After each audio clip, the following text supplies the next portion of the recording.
Hello everyone, welcome to Poonam's kitchen. आज मैं आपके लिए लेकर आई हूँ डेज़र्ट की रेसिपी। इस डेज़र्ट को हम बनाएंगे ब्रेड और क्रीम के साथ। ये ब्रेड क्रीम सैंडविच दिखने में जितने टेम्पटिंग लग रहे हैं उतने ही खाने में भी टेस्टी लगते हैं। तो चलिए रेसिपी बनाना शुरू करते हैं। तो सबसे पहले मैं ले रही हूँ यहाँ पर 4 स्लाइसेस ब्रेड की। यहाँ पर मैंने मिल्क ब्रेड ली है, आप चाहो तो सैंडविच ब्रेड भी ले सकते हैं। सबसे पहले हम सारे ब्रेड्स के किनारों को इस तरह काट देंगे। जो भी ब्राउन पार्ट है हम इसे निकाल कर अलग कर लेंगे। इन ब्रेड के किनारों को आप फेंकिएगा मत, इससे आप ब्रेड क्रम्ब बना सकते हैं। उसके ऊपर भी मैंने रेसिपी बना रखी है, मैं आपको इसकी लिंक डिस्क्रिप्शन बॉक्स में दे दूँगी, आप वहाँ जाकर इसे देख सकते हैं। तो यहाँ पर ले रही हूँ मैं ब्रेड्स और इसके हम कर लेंगे पीसेस, क्योंकि हमें इसका सैंडविच बनाना है। तो बीच में से हम इस तरह से इसे स्टैंडिंग में काट लेंगे और इसके फिर से हम 2 पार्ट कर लेंगे। ये देखिए, अब हम इसे बीच में से काट कर 2 पार्ट कर लेंगे, क्योंकि हमें इसका सैंडविच वाला डेज़र्ट बनाना है। तो हम इसे स्क्वायर क्यूब्स में काट रहे हैं। आप चाहो तो इससे क्रीम रोल भी बना सकते हैं। सेम प्रोसीजर से हम इसके क्रीम रोल बनाकर तैयार कर सकते हैं। उसके लिए आपको ब्रेड को काटने की ज़रूरत नहीं होगी। तो यहाँ लीजिए, हमारे सारे ब्रेड्स कट कर तैयार है। अब हम इसे रख देते हैं साइड में और चलते हैं अगली स्टेप पर। तो यहाँ पर मैंने एक बाउल के अंदर 1/4 कप दूध लिया है। ये ठंडा दूध है, फ्रिज वाला दूध है। इसके अंदर हम डालेंगे 1 टेबलस्पून पीसी हुई चीनी। आप यहाँ पर पीसी हुई चीनी का ही इस्तेमाल कीजिए ताकि ये जल्दी से घुल जाए। यहाँ पर हमारा मीठा दूध बनकर तैयार है। तो इसे हम रख देते हैं साइड में और चलते हैं अगली स्टेप पर। यहाँ पर मैंने ले लिया एक मिक्सर का जार। इसके अंदर मैं डाल रही हूँ जेली टॉफ़ीज़। आप यहाँ पर कोई भी स्ट्रॉबेरी फ्लेवर की जेलीज़ या फिर स्ट्रॉबेरी क्रश का भी इस्तेमाल कर सकते हैं। मैंने यहाँ पर 15 से 20 जेली टॉफ़ीज़ ले लिए स्ट्रॉबेरी फ्लेवर की।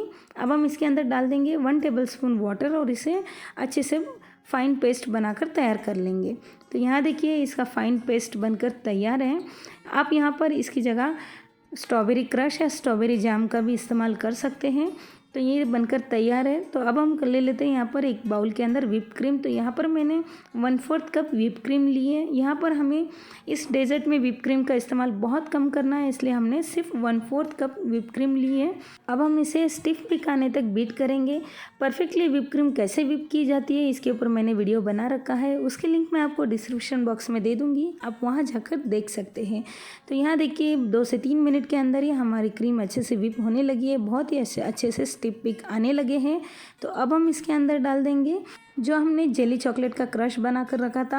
ये मेरा 3 टेबलस्पून के करीब जेली चॉकलेट का क्रश बन चुका है। तो वो हमने इसके अंदर डाल दिया और फिर से हम इसे 2 मिनट के लिए बीट करेंगे, ताकि जो जेली के क्रश हैं वो अच्छे से क्रीम के साथ मिक्स हो जाए और बहुत ही परफेक्ट हमारी व्हिप क्रीम बनकर तैयार हो जाए। फिर से हम इसे स्टिफ पिक आने तक बीट करेंगे। तो यहाँ देखिए, बहुत ही परफेक्टली हमारी व्हिप क्रीम बीट हो चुकी है। तो अब हम इसे ले लेते हैं पाइपिंग बैग के अंदर। मैंने यहाँ पर पाइपिंग बैग में कोई नोज़ल का इस्तेमाल नहीं किया है, बस हम इस तरह से इसे पाइपिंग बैग के अंदर डाल देंगे और ये हमारी पाइपिंग बैग रेडी है। तो चलिए अब हम कर लेते हैं डेज़र्ट को असेंबल। तो यहाँ पर मैंने लिया है डेसिकेटेड कोकोनट एक प्लेट के अंदर। तो अब मैं ले रही हूँ यहाँ पर 1 क्यूब ब्रेड का और इसे हमने दूध के अंदर अच्छे से डिप कर लिया और एक्स्ट्रा जो भी दूध इसके अंदर था उसे निचोड़ कर निकाल लिया हल्के से। और अब हम इसके ऊपर लगा देंगे पाइपिंग बैग से व्हिप क्रीम और इस तरह से एक व्हिप क्रीम की लेयर रखने के बाद फिर से हम इसके ऊपर सेकंड वाला ब्रेड का लेयर रखेंगे। इस तरह से हमने इसका सैंडविच बना लिया। आप चाहो तो यहाँ पर इसके ऊपर और एक लेयर भी ब्रेड और क्रीम की लगा सकते हैं। मैंने सिर्फ 2 लेयर में ही इसे बनाया है। तो यहाँ देखिए, हमने इसे अच्छे से डेसिकेटेड कोकोनट में कोट कर लिया और इसके ऊपर हम लगा देंगे एक चेरी को। तो ये लीजिए, परफेक्ट हमारा क्रीम सैंडविच बनकर तैयार है। तो इसी तरह मैं आपको दूसरा और एक सैंडविच बनाकर बताती हूँ। यहाँ पर हमने ब्रेड को रख लिया, उसके ऊपर व्हिप क्रीम को लगा दिया, फिर से हम इसके ऊपर लगा देंगे ब्रेड का स्लाइस और इसे हम कर लेंगे कोकोनट में अच्छी तरह से कोट।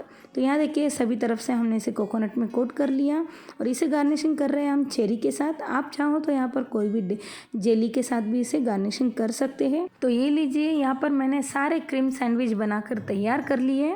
बहुत ही टेम्पटिंग, बहुत ही डिलीशियस और बहुत ही यम्मी सा ये डेज़र्ट बनकर तैयार हुआ है। बिल्कुल कम समय के साथ, कम इंग्रेडिएंट्स में हम इस सैंडविच को बनाकर तैयार कर सकते हैं। ये लीजिए, एक पीस मैं आपको कट कर बताती हूँ। इसे कट करने से ही आपको पता चलता होगा ये कितनी सॉफ्ट और मुंह में घुल जाने वाली डेज़र्ट हमारी बनकर तैयार है। तो कैसी लगी आपको हमारी ये रेसिपी, हमें कमेंट्स कर ज़रूर बताना। तो चलिए मिलते हैं एक नए रेसिपी के साथ। Thank you so much.